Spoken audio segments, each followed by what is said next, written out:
get into those games, let us focus on the matters arising. Abiu.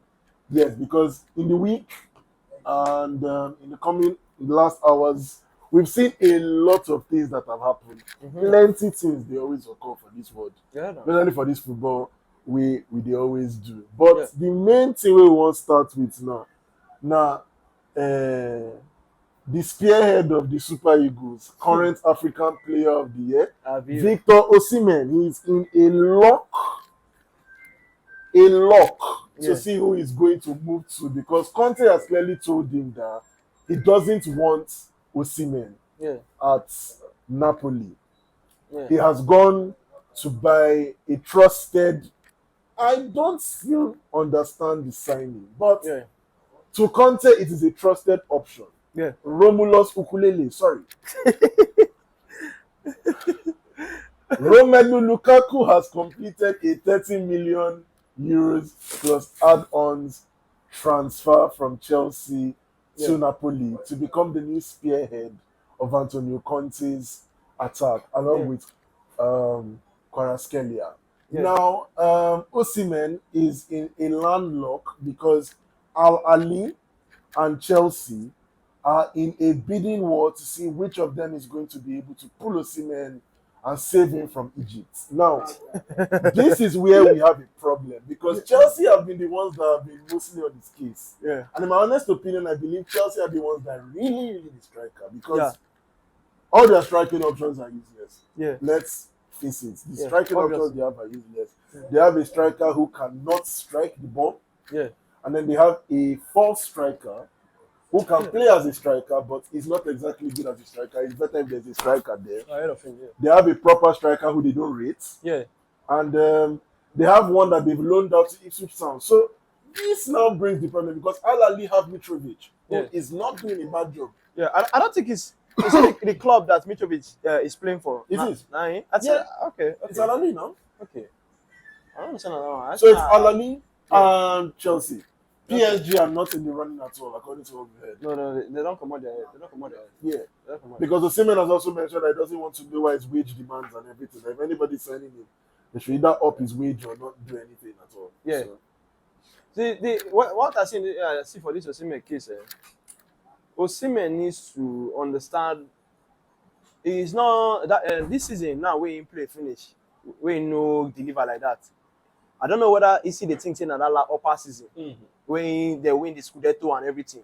You understand? Because my brother, if you want to play for Chelsea, the current Chelsea now, they are cutting down their wage structure. They don't want maybe say any player at the end money will not deserve.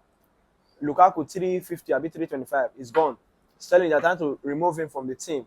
The highest end after that one now is going. It will come be James 250, and that one is an hospital. he will soon be on It's his a way. doctor. He always did the hospital will soon be injury, on his but he might be on his way.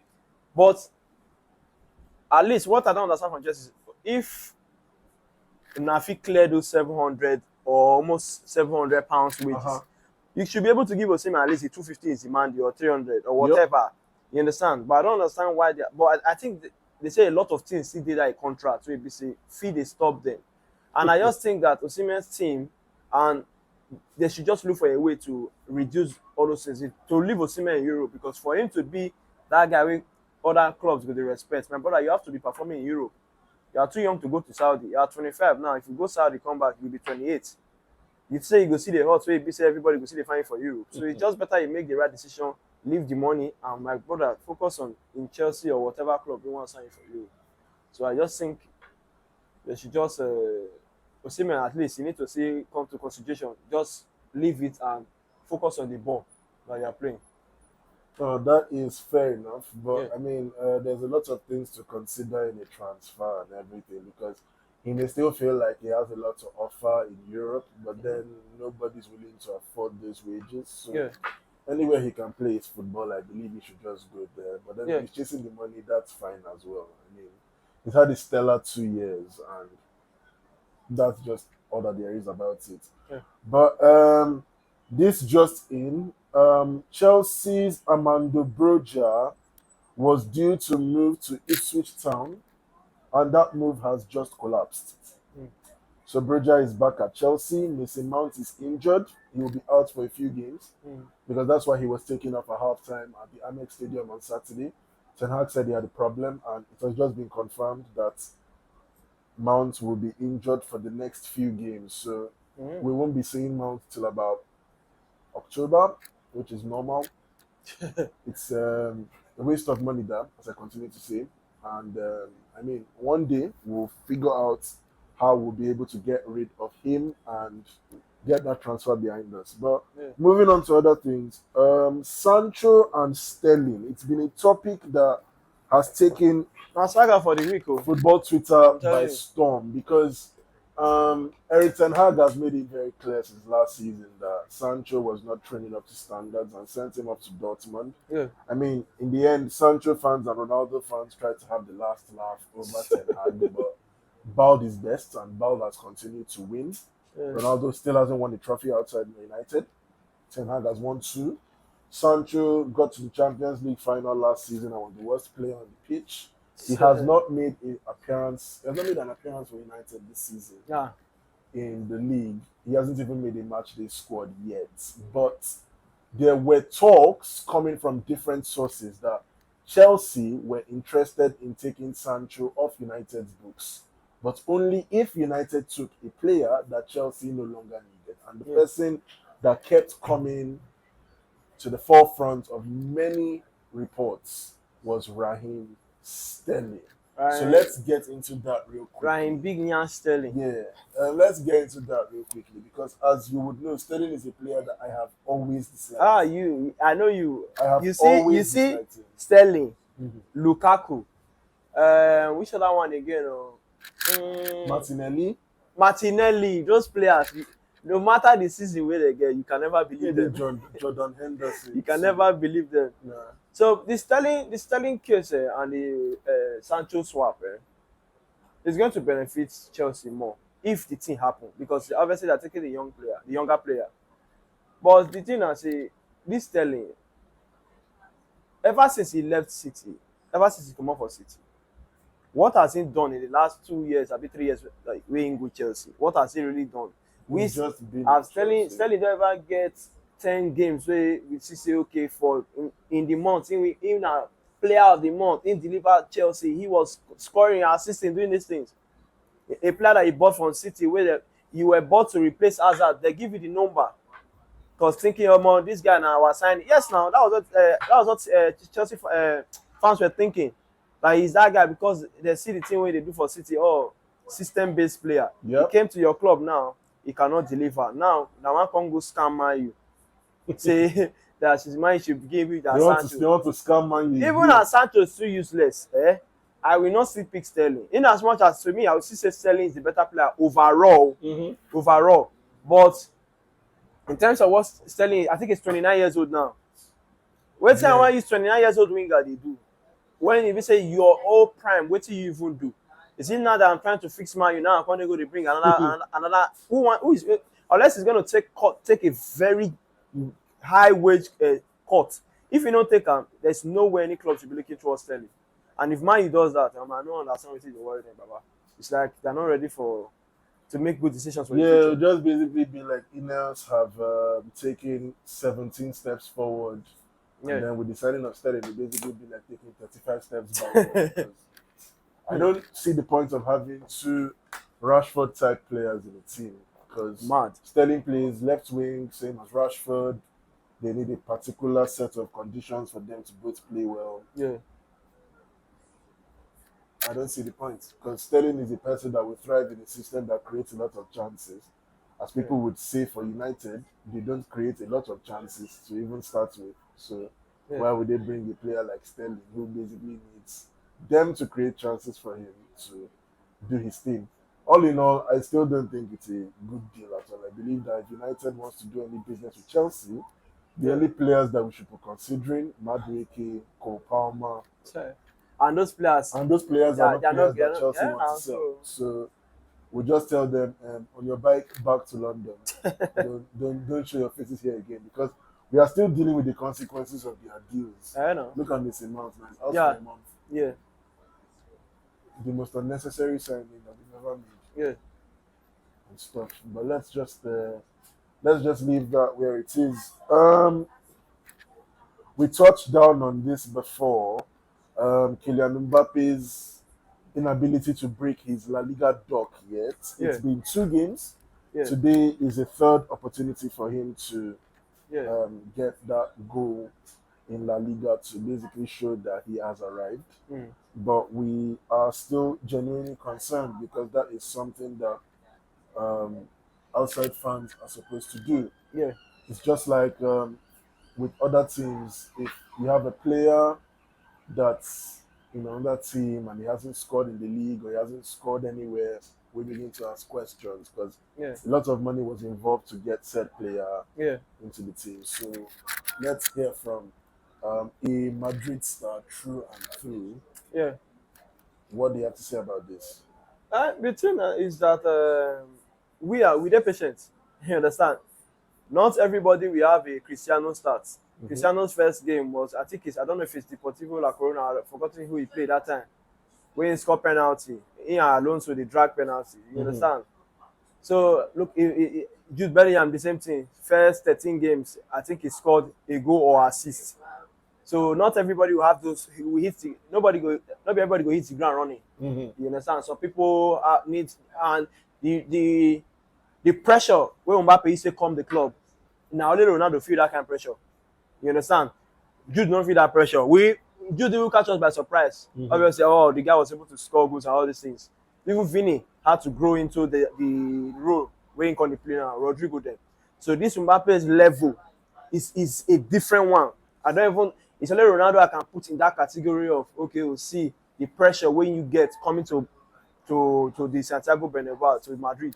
So I just think we are obviously patient with this the club, the players around the guy, Mhm. with the coach around that is there to call him down, tell him say okay, oh, games day, don't worry, you go deliver. You Mhm. understand?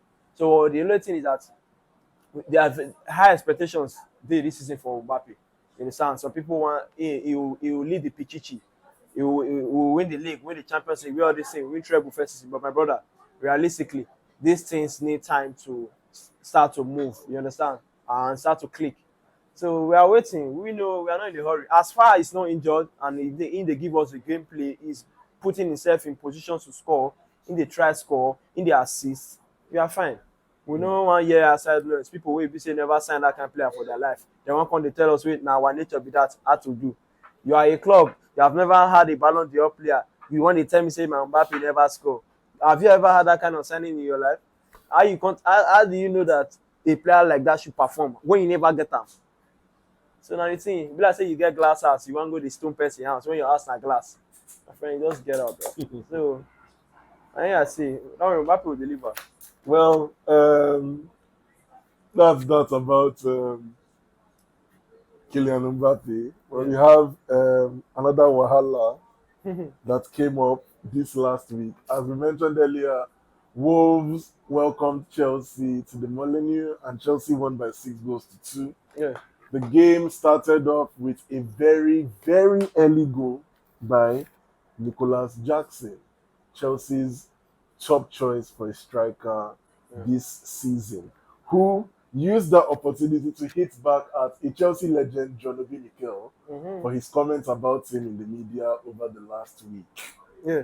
And to be honest, I find it laughable. Yeah. I just find it laughable. But let's just hear what you have to say about this. Because Yeah. to be honest, I don't know what to say. Yeah. The thing, in as much as I understand where Maker is coming from, you understand?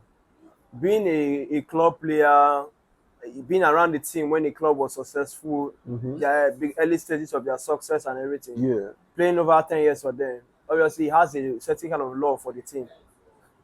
But the thing I say, obviously, Mikel's job is to criticize, is to talk. Mm-hmm. In as much as sometimes, majority, some of the talk sometimes they vex me. But of Understand? course. But he just open mouth talk rubbish sometimes. But the thing is that he has an opinion there, and it's correct. You understand? But one side I look from Jackson is that you not supposed to reply am. I know you say it's supposed to reply am because, for example, now you don't go score 1 goal now, Mm-hmm. you dey reply. What of if you can't go this whole season, can't go score only 9 goals, 8 goals?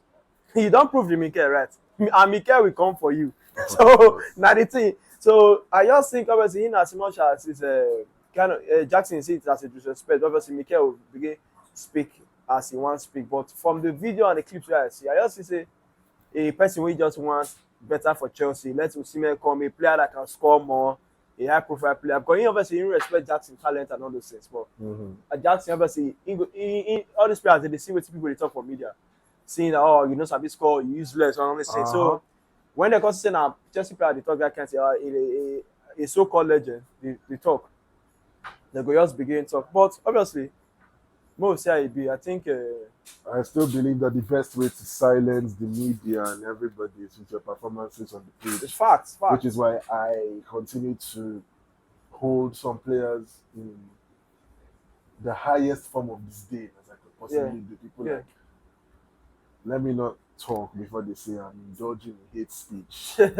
But onto another matter that's arising. The offside goal that was chalked off at the Amex Stadium, Brighton versus Manchester United. Yeah. It was a very, very bizarre Yeah.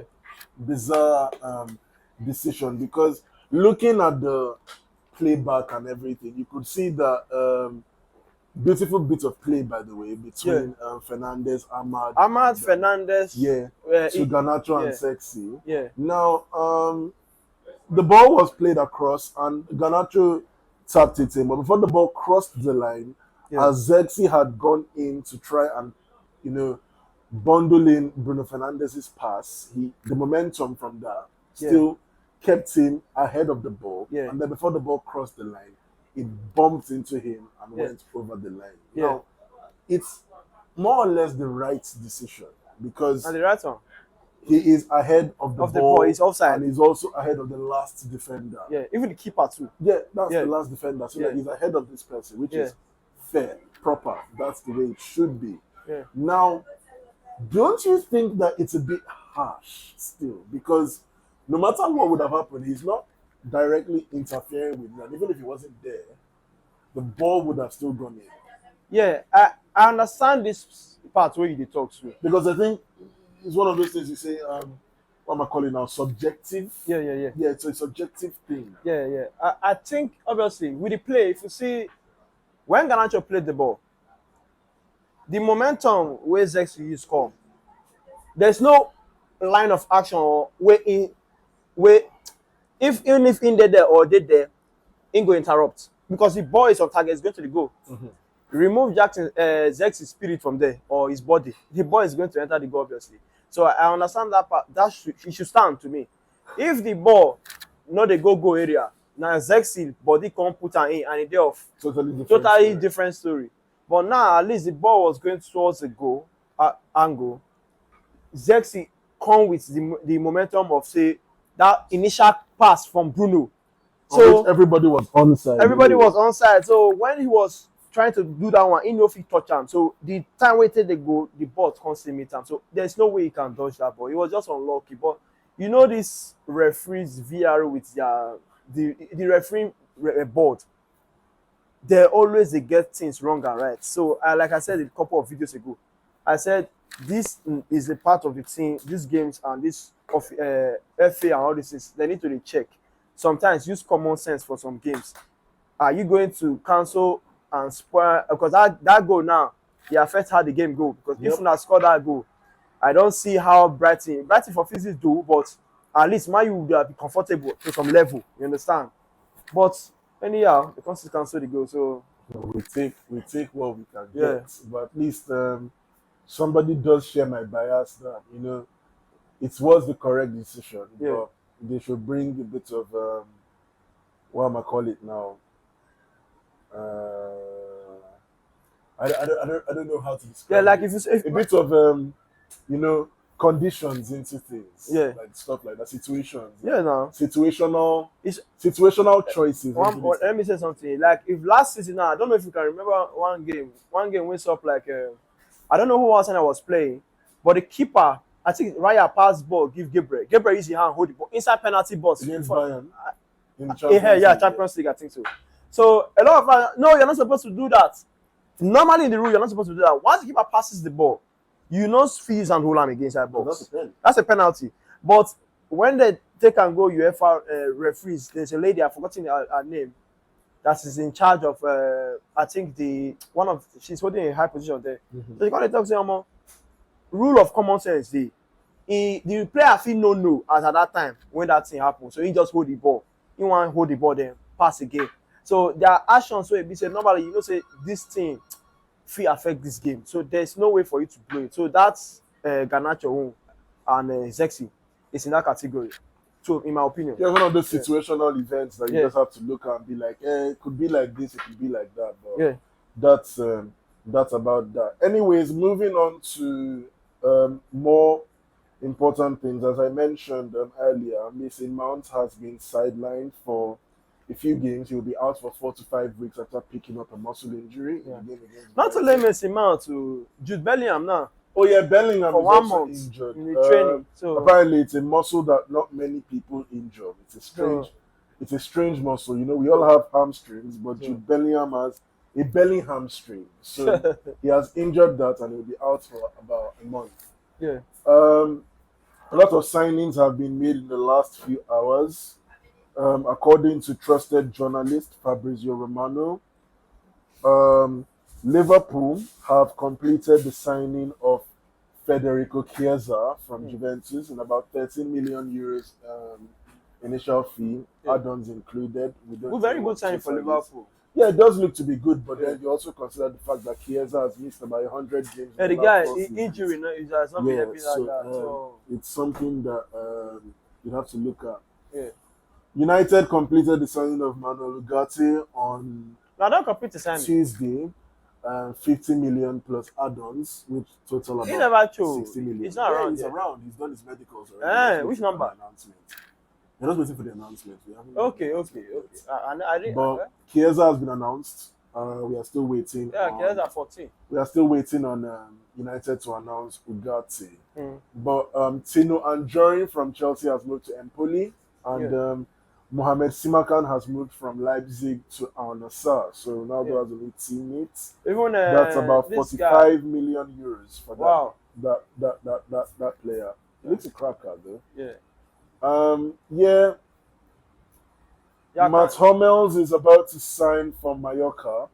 Wow. Oh no, that's a joke actually. Yeah, he's not. Oh no, this guy. It's a joke. It's a joke. He's not signed for Mallorca yet. But Olympique Marseille, I don't know what they are trying to build with their signing. Those people, they've got Wahi, they've got Greenwood, and today they completed the signing of, you guessed it, Neil Mbappe from Everton. Neil Mbappe. Brentford now. No, Everton. Okay, Everton. Oh wow. It's a very interesting signing because everyone wants to build the Avengers, but Roberto De Zerbi is building the Suicide Squad. You know, he's bringing the scum of the earth and he's trying to in just one. It's a very everybody. Yeah, it's a very interesting. It's a very interesting signing. Yeah. And then also mentioned before, Armando Broja's move to Ipswich Town has collapsed. He's coming back to Chelsea to train where Sterling is training, which is away from the first team because he is not in Maresca's plans. I personally like Broja. I think it would be nice if we have Broja in our team, but we take what we can get. Wout Weghorst has moved to Ajax, and as mentioned before, Romelu Lukaku is back to Napoli, and Scott McTominay will be joining him soon enough. England dropped their squad for the next round of international games. A shock inclusion, Angel Gomez of Lille was included in the team, as well as Noni Madueke. Those are the only two new names, along with Morgan Gibbs-White, who were called up for this. England old boys. Rashford not show up. All of them. What's Rashford doing there? Rashford, who again? There are a lot of players. What's this guy's name again? Who? Curtis Jones. Curtis Jones has never been called up. A lot of fans are expecting them Curtis to Jones have never been called up. There's one other player I think Kyle Walker didn't make it. Walker didn't make it. No. He didn't make it. So. But Ricky Lewis did. Yeah, that's something we are looking forward to see because he's been good this season. Very good. I think that guy even deserves to the bench Walker. At least Walker should be coming from the bench. He's old. football age. He's But only relying on his pace so these at days. least The he pace should is be still coming there. from the bench to at least just make sure it's okay. So I mean, let's get injury and all those kind of things. Mhm. So I think he's a good player for them. Yep, and also bear it in mind that the UEFA Champions League and Europa League draws will be holding very soon. So Yeah, keep your eyes on your television screens. yeah. It's a new format, and let's just hope to see what it's How it going to goes. turn out to be.